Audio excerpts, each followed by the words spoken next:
O jardim que eu plantei das cinzas. Um relato de superação e renascimento. Vocês sabem aquele momento em que você percebe que não é mais a mesma pessoa que era antes? Para mim, foi quando plantei a primeira rosa no que seria meu jardim terapêutico.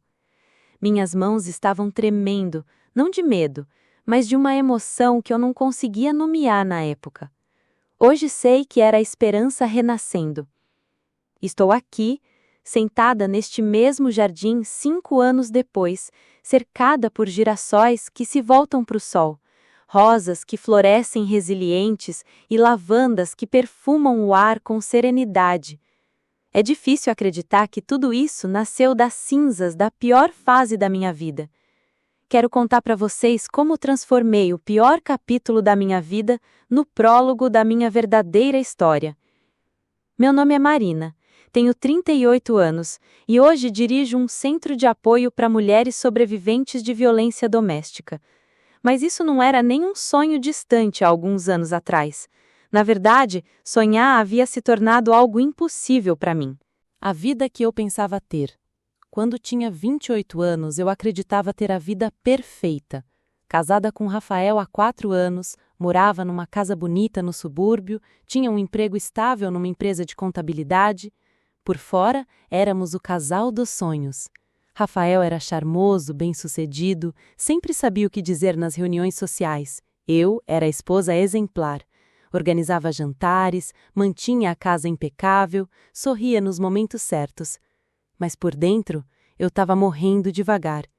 Rafael não me batia, pelo menos não no começo. Sua violência era mais sutil, mais perversa. Começou com pequenos comentários sobre minha aparência. Você não acha que está exagerando no batom? Parece uma...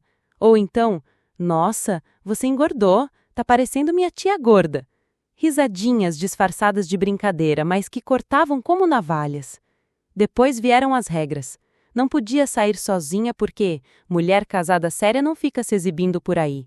Não podia usar certas roupas porque não queria que outros homens ficassem olhando para o que era dele. Não podia ter amigas muito próximas porque amizades femininas só trazem fofoca e problema para o casamento. Gradualmente, meu mundo foi ficando menor. Primeiro perdi as amigas. Eles sempre arranjavam um motivo para não gostar delas, para criar conflito quando eu saía. Depois foi minha família. Ele interpretava qualquer conselho deles como interferência, e eu acabava tendo que escolher entre eles e ele. Sempre escolhia ele, claro, porque ele me convenceu de que era assim que o amor funcionava. O trabalho foi o último bastião da minha independência, e ele atacou sistematicamente. Você está muito cansada, muito estressada com esse emprego. Você não precisa trabalhar, eu ganho bem. Fique em casa, cuida da nossa casa, seja uma esposa de verdade. Soava como carinho, como proteção. Era prisão. O cerco se fechando. Quando finalmente larguei o emprego, aos 30 anos, eu não percebi que estava assinando minha sentença. Sem renda própria, sem contato diário com outras pessoas, sem a rotina que me dava algum propósito, eu me tornei completamente dependente dele. E ele sabia disso. Foi quando a violência psicológica se intensificou. Ele me controlava através do dinheiro. Eu tinha que pedir autorização e justificar cada centavo. Para que você precisa de dinheiro? Você não faz nada o dia inteiro? Se a casa não tivesse perfeita quando ele chegasse, era uma tempestade. Se eu questionasse qualquer decisão dele, eu era histérica, desequilibrada, igual minha mãe maluca. Ele me convenceu de que eu era louca. Literalmente. Dizia que eu inventava coisas, que minha memória não prestava, que eu era paranoica. Chegou a esconder objetos da casa e depois me acusar de perdê-los por incompetência. Mudava versões de conversas que havíamos tido e jurava que eu estava delirando. Hoje sei que isso tem nome, gaslighting. Na época eu só sabia que estava perdendo a sanidade. As agressões físicas começaram no meu aniversário de 31 anos. Eu havia passado o dia inteiro preparando um jantar especial, me arrumando, esperando que talvez ele trouxesse um presente, que reconhecesse o meu esforço. Ele chegou em casa 2 horas atrasado, bêbado, com um batom na camisa. Quando questionei onde ele estava, ele riu. Que isso, amor? Você tá ficando possessiva, não combina com você. Insisti, minha voz tremendo. Ele parou de rir. Você tá me acusando de traição? Depois de tudo que eu faço por você? Você é uma ingrata. A bofetada veio tão rápida que não tive tempo de desviar. A dor física foi menos chocante que a realização. Eu havia me tornado uma mulher agredida. Eu que sempre julgava essas mulheres na televisão, pensando por que elas não saem. Agora eu entendia. Ele chorou depois, se desculpou 1000 vezes, disse que estava estressado no trabalho, que me amava mais que tudo, que nunca mais aconteceria. E eu acreditei, porque precisava acreditar, porque aceitar que minha vida havia se tornado isso era insuportável. A espiral descendente.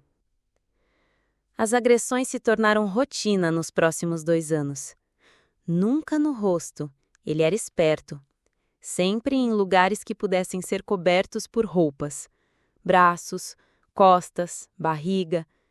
Ele sabia exatamente quanta força usar para machucar sem deixar marcas óbvias. Mas as feridas invisíveis eram piores. Ele destruiu minha autoestima de forma tão sistemática que eu cheguei a acreditar que merecia aquilo. Você me provoca, ele dizia. Se não fosse tão teimosa, eu não perderia a paciência. Eu passei a vigiar cada palavra, cada gesto, cada expressão, tentando ser a esposa perfeita que não o irritaria. Isolada, sem dinheiro, sem autoestima, eu me tornei uma sombra. Passava os dias em casa, assistindo televisão ou limpando obsessivamente. Engordei, parei de me cuidar. Rafael usava isso como mais uma arma. Olha o que você virou. Quem é que ia querer você além de mim? A pior parte era o silêncio. Eu não tinha ninguém para contar.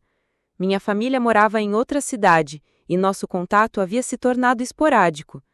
As poucas amigas que restaram se afastaram quando perceberam que eu sempre cancelava nossos encontros no último minuto.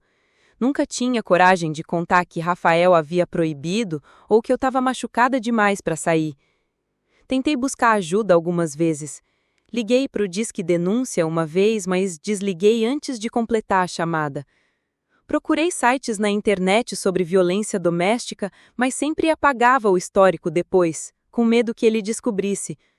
Uma vez cheguei até a porta de uma delegacia, mas não consegui entrar. A vergonha era avassaladora. Porque essa é uma das crueldades da violência doméstica. Você sente vergonha de ser vítima. Como se fosse culpa sua, como se você tivesse escolhido aquilo. O ponto de quebra. O momento que mudou tudo aconteceu numa terça-feira comum de março. Eu havia deixado cair um prato enquanto lavava a louça. Um prato. Apenas um prato barato que quebrou no chão. Rafael explodiu como nunca antes. Disse que eu era inútil, incompetente, um peso morto em sua vida. Mas dessa vez foi diferente. Dessa vez, quando ele levantou a mão para me bater, algo se rompeu dentro de mim. Não consegui explicar na época, mas hoje sei que foi meu espírito de sobrevivência despertando. No momento em que vi sua mão se aproximando do meu rosto, uma voz dentro de mim gritou: "Não mais!" Segurei o braço dele no ar, olhei nos olhos dele, coisa que há anos eu não conseguia fazer durante suas explosões, e disse: "Não." Uma palavra apenas, mas foi como se tivesse quebrado um feitiço. Ele ficou tão surpreso que recuou. Eu aproveitei, peguei minha bolsa e saí de casa. Não tinha plano, não tinha dinheiro, não sabia onde ir. Mas pela primeira vez em anos, cada passo que eu dava me afastava daquele inferno, e isso era suficiente. Caminhei por horas até encontrar uma praça com um banco. Sentei ali e chorei tudo o que havia bardado em anos de silêncio. Chorei pela mulher que eu havia sido e perdido. Chorei pelos sonhos que havia abandonado. Chorei pelo tempo perdido. Mas também chorei de alívio, porque finalmente havia rompido as correntes. Os primeiros passos. Uma mulher mais velha que passava pela praça parou ao me ver chorando. Dona Carmen, descobri depois. Ela se aproximou com cuidado, ofereceu um lenço, perguntou se eu precisava de ajuda. Algo na gentileza dela me quebrou completamente e acabei contando tudo. Ela me levou para sua casa, me deu chá, comida, um lugar seguro para passar a noite. Mais importante, me deu informações. Dona Carmen era voluntária numa ONG que ajudava mulheres em situação de violência doméstica. Ela sabia exatamente o que fazer. No dia seguinte, ela me acompanhou à delegacia para registrar a ocorrência. Minhas mãos tremiam tanto que mal conseguia assinar os documentos. Mas eu assinei. Depois, fomos ao fórum solicitar uma medida protetiva. Em 3 dias, Rafael estava legalmente proibido de se aproximar de mim. Claro que ele tentou. Ligou centenas de vezes, mandou mensagens oscilando entre súplicas e ameaças. Você não é nada sem mim, dizia uma. Por favor, volta, eu mudei, dizia a outra. Mas eu não voltei. Fiquei na casa de Dona Carmen por 2 semanas até conseguir uma vaga numa casa de apoio da ONG. Era um lugar simples, mas seguro. Dividi o quarto com outras 2 mulheres que haviam passado por situações similares. Ouvir suas histórias me fez perceber que eu não estava sozinha, que não era a única idiota que havia permitido aquilo. Éramos vítimas de um sistema que normalizava a violência contra as mulheres. A ONG me ajudou com assistência jurídica, apoio psicológico e recolocação profissional. Consegui um emprego numa pequena empresa de contabilidade. Era menos do que ganhava antes, mas era meu dinheiro, minha independência. A descoberta da terra. 2 meses depois de sair de casa, consegui alugar um pequeno apartamento. Era no térreo de um prédio antigo, com um quintalzinho minúsculo e abandonado nos fundos. O proprietário disse que eu podia usar como quisesse. Olhei para aquele espaço, não passava de 5 metros quadrados de terra batida, com algumas ervas daninhas e lixo acumulado, e pela primeira vez em anos, senti algo parecido com inspiração. Não sei de onde veio a ideia, mas pensei, vou plantar alguma coisa aqui. Nunca havia sido uma pessoa ligada à jardinagem. Na casa com o Rafael, ele controlava até mesmo as plantas da varanda. Só podia ter as espécies que ele aprovasse, só podia regar quando ele autorizasse. Mas agora, aquela terra era minha responsabilidade, minha escolha, minha liberdade. Comecei pequeno. Limpei o terreno, removi o lixo, preparei a terra. Cada movimento era uma meditação. Cada torrão de terra revolvido era uma camada de dor sendo processada. Era terapêutico de uma forma que eu não esperava. Comprei minha primeira muda numa feira, uma rosinha pequena e frágil. Quando a plantei, minhas mãos estavam tremendo, mas não de medo.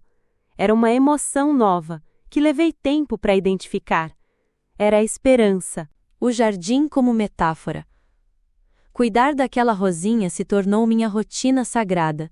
Todos os dias antes do trabalho e depois que chegava, eu checava se ela precisava de água, se a terra estava boa, se não havia pragas.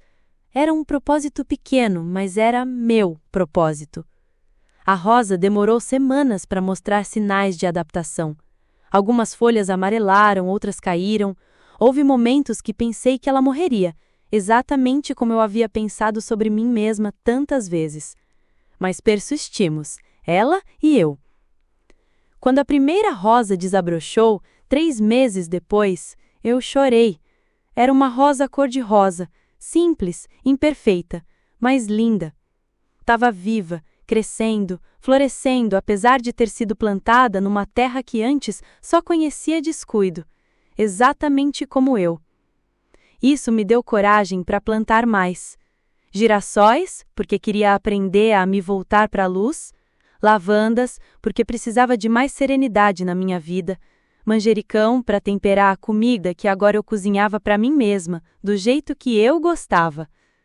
Cada planta que adicionava ao jardim representava uma parte de mim que estava sendo recuperada. O girassol era a minha autoestima voltando a florescer. A lavanda era a paz que aos poucos ia substituindo a ansiedade constante. As ervas aromáticas eram minha capacidade de cuidar de mim mesma voltando à tona.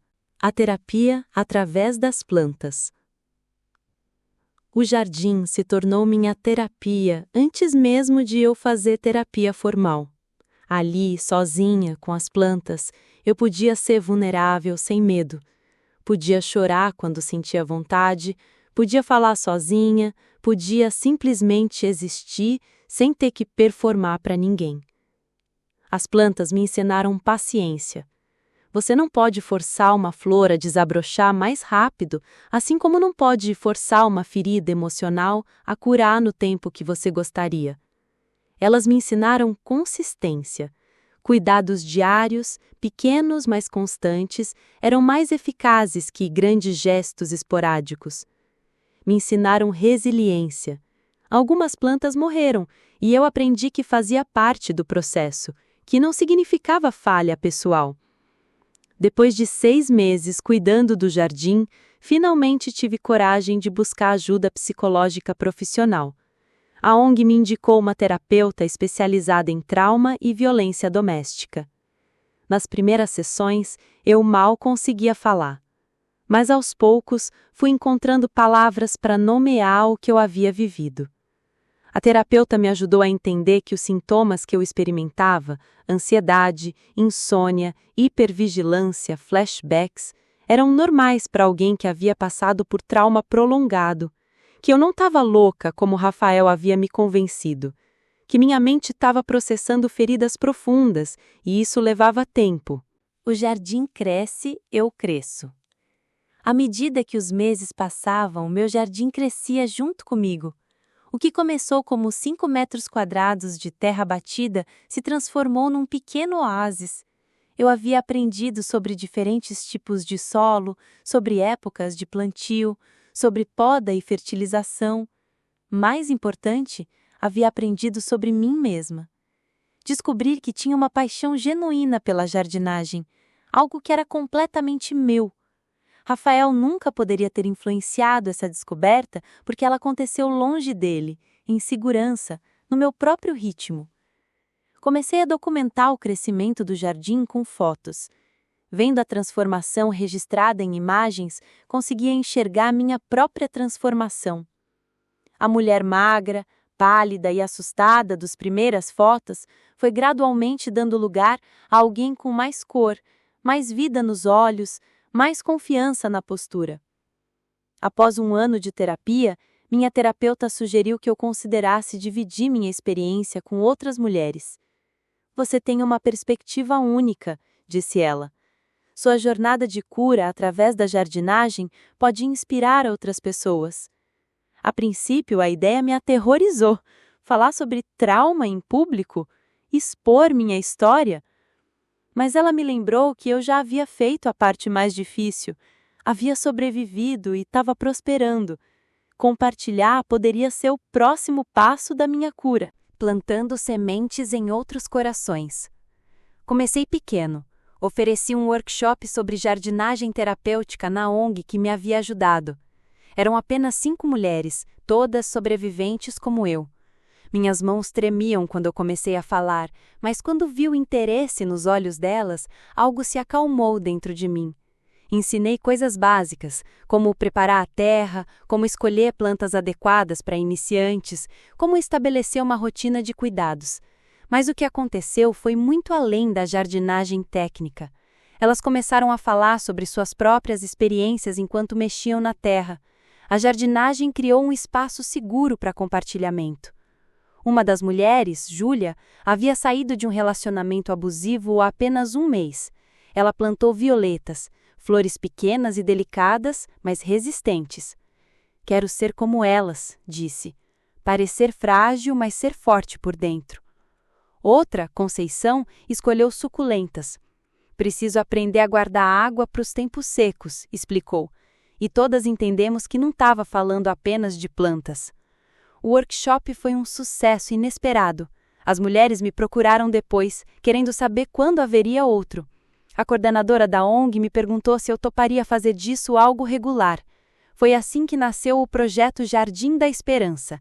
workshops quinzenais de jardinagem terapêutica para mulheres sobreviventes de violência doméstica. 2 anos depois, o projeto havia atendido mais de 200 mulheres. A semente de um sonho maior. Ver o impacto que a jardinagem terapêutica causava na vida dessas mulheres me fez perceber que eu havia encontrado meu propósito. Não era mais apenas sobre minha própria cura, era sobre multiplicar essa cura. Comecei a estudar seriamente, fiz cursos de jardinagem, de terapia ocupacional, de psicologia aplicada, li tudo o que encontrei sobre ortoterapia e seus benefícios para a saúde mental. Descobri que o que eu havia intuído estava cientificamente comprovado. O contato com plantas e solo realmente promove bem-estar psicológico. 3 anos após sair de casa, eu havia economizado dinheiro suficiente para dar entrada numa pequena chácara nos arredores da cidade. Era modesta, uma casa simples e 2 hectares de terra, mas era perfeita para o meu sonho. Criar um centro de apoio que combinasse acolhimento a mulheres sobreviventes com terapia através da jardinagem. A compra da chácara foi um dos momentos mais emocionantes da minha vida. Assinar aqueles documentos, receber as chaves, caminhar pela propriedade sabendo que era minha, tudo isso me pareceu impossível apenas há alguns anos antes. Eu havia passado de vítima sem perspectivas a proprietária de um negócio com propósito social, construindo o centro dos sonhos. Transformar a chácara no Renascer, Centro de Apoio e Terapia, levou 2 anos. Adaptei a casa principal para receber atividades de grupo e atendimentos individuais. Construí um dormitório simples para mulheres em situação de risco que precisassem de abrigo temporário.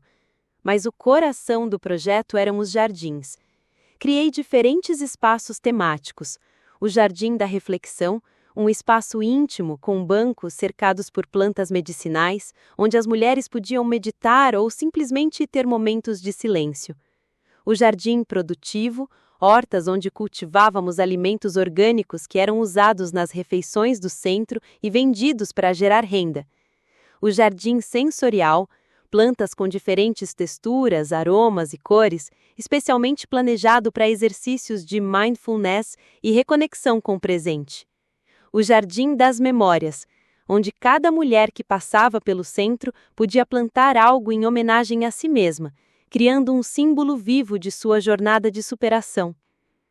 Cada jardim foi planejado não apenas esteticamente, mas terapeuticamente. Trabalhei com psicólogos e terapeutas ocupacionais para garantir que cada atividade tivesse um propósito claro no processo de cura. Os primeiros frutos. O centro abriu oficialmente há 2 anos e, desde então, já atendemos mais de 500 mulheres. Oferecemos suporte jurídico, psicológico, profissionalizante e, claro, nossa terapia através da jardinagem. Ver essas mulheres chegarem, muitas delas no mesmo estado em que eu chegara anos antes, quebradas, sem esperança, sem acreditar que mereciam coisa melhor, e acompanhar sua transformação continua sendo minha maior recompensa. Tem Maria, que chegou aqui há 1 ano sem conseguir falar sobre o que havia vivido. Começou cuidando de um pequeno vaso de manjericão. Hoje, ela coordena a nossa horta comunitária e está fazendo um curso técnico de agricultura orgânica. Tem Sandra, que chegou tão deprimida que mal saía da cama. Descobriu uma paixão por orquídeas e hoje vende mudas numa feira da cidade, conquistando independência financeira através das plantas. Tem Carla, que trouxe os 3 filhos pequenos quando saiu do relacionamento abusivo. As crianças estavam traumatizadas, agressivas, com medo de tudo. Hoje elas correm livres pelos jardins, ajudam a cuidar das plantas, riem alto. Ver crianças curando através da natureza é uma das coisas mais lindas do mundo. As estações da cura. Aprendi que a cura, como a jardinagem, tem estações. Há períodos de plantio, quando você deposita a esperança na terra escura sem saber se algo vai brotar. Há épocas de cuidado constante, quando você rega diariamente sua própria recuperação, mesmo quando não vê resultados imediatos. Há tempos de poda, quando precisa cortar partes mortas de sua vida para que um novo possa crescer. E há as estações de florescimento, quando você finalmente colhe os frutos do trabalho árduo. Eu passei por todas essas estações. O inverno foi longo, anos de relacionamento abusivo, meses de recuperação inicial, momentos de dúvida se conseguiria reconstruir minha vida. Mas a primavera chegou, como sempre chega para quem tem paciência para esperá-la. Hoje, quando acordo e olho pela janela do meu quarto, sim, meu quarto, na minha casa, que eu pago com o meu trabalho, e vejo os jardins floridos, às vezes ainda parece surreal. Como pode ser que a mulher que era espancada e humilhada há 5 anos seja a mesma que hoje dirige um centro de apoio reconhecido na região? O que aprendi pelo caminho? Se alguém me perguntasse qual a principal lição que aprendi, eu diria: você é mais forte do que imagina, mas também é humano. Força não significa não chorar, não ter medo, não precisar de ajuda. Força é continuar plantando mesmo quando não sabe se algo vai brotar. É pedir ajuda quando precisa. É acreditar que merece coisa melhor mesmo quando todo mundo ao seu redor insiste que não. Aprendi que cura não é destino, é jornada. Não existe um dia em que você acorda curada para sempre. Existem dias melhores e piores, estações de florescimento e períodos de dormência. O importante é não desistir durante os invernos da alma. Aprendi que trauma pode ser transformado em sabedoria, dor pode virar compaixão, e sua pior experiência pode se tornar sua maior contribuição para o mundo. Não que eu seja grata pelo abuso, nunca serei, mas sou grata pela mulher que me tornei através da superação. O jardim que nunca para de crescer. Hoje, sentada aqui no meu jardim enquanto escrevo estas palavras, vejo uma das mulheres do centro podando as roseiras. Ela chegou há 3 meses, tímida, machucada por dentro e por fora. Hoje ela canta enquanto trabalha. Isso é o que me mantém motivada todos os dias, saber que cada mulher que floresce aqui vai plantar sementes em outros corações, que cada história de superação inspira outras histórias, que meu pequeno jardim de 5 metros quadrados se multiplicou em jardins espalhados por toda a cidade, cuidados por mulheres que descobriram sua força através da terra. O centro cresce todos os dias. Acabamos de receber uma doação que vai nos permitir construir mais um dormitório. Uma universidade local quer fazer uma parceria para pesquisar os efeitos da ortoterapia no tratamento de trauma. Outras cidades estão interessadas em replicar nosso modelo. Mas por mais que cresçamos, o coração do projeto continua sendo o mesmo. A crença de que todos merecem uma segunda chance, que é possível florescer depois do inverno mais rigoroso, que a vida sempre encontra um jeito de brotar nas condições mais adversas. Para vocês que me escutam, se você está ouvindo essa história e reconhece sua própria dor nela, quero que saiba, você não está sozinha. Você não é fraca. Você não pediu por isso, você não merece isso. E mais importante, é possível sair. Não vai ser fácil, ninguém nunca disse que seria. Vai doer, às vezes vai parecer impossível, você vai querer desistir 1000 vezes. Mas eu prometo uma coisa: se você der o primeiro passo, se você plantar a primeira semente da sua nova vida, algo vai brotar. Pode demorar, pode ser pequeno no começo, mas algo vai crescer. E quando isso acontecer, quando você vir que é possível florescer de novo, talvez você também queira plantar jardins nos corações de outras pessoas. Talvez você descubra, como eu descobri, que nossa maior cura está em multiplicar a cura. Para vocês que nunca passaram por isso, mas conhecem alguém que está passando, sejam a Dona Carmen na vida de alguém. Ofertem ajuda prática, informação, um ouvido sem julgamento. Às vezes, um gesto pequeno pode ser a diferença entre alguém continuar no ciclo de violência e encontrar forças para sair. O jardim eterno. Hoje, aos 38 anos, posso dizer que sou uma mulher realizada.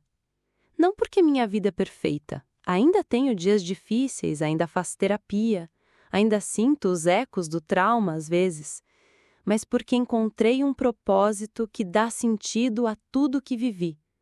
Cada rosa que desabrocha no nosso jardim carrega a história de uma mulher que descobriu sua força. Cada girassol que se volta para o sol representa alguém que aprendeu a buscar a luz. Cada lavanda que perfuma o ar lembra que é possível encontrar paz depois da tempestade. E quando o sol se põe aqui no centro, e eu vejo as mulheres cuidando das plantas que escolheram para representar suas jornadas, eu sei que plantei muito mais que flores. Plantei esperança. Plantei possibilidades. Plantei jardins de cura que vão continuar florescendo muito depois que eu não estiver mais aqui. O jardim que eu plantei das cinzas da minha vida virou uma floresta de histórias de superação. E essa floresta continua crescendo, uma semente de esperança por vez. Se você chegou até o final desta história, obrigada por me ouvir, por dar espaço à minha dor e à minha cura. Que minhas palavras sejam sementes plantadas em seu coração e que brotem em compaixão, em consciência, em coragem de agir quando a vida colocar em seu caminho alguém que precisa saber que é possível renascer.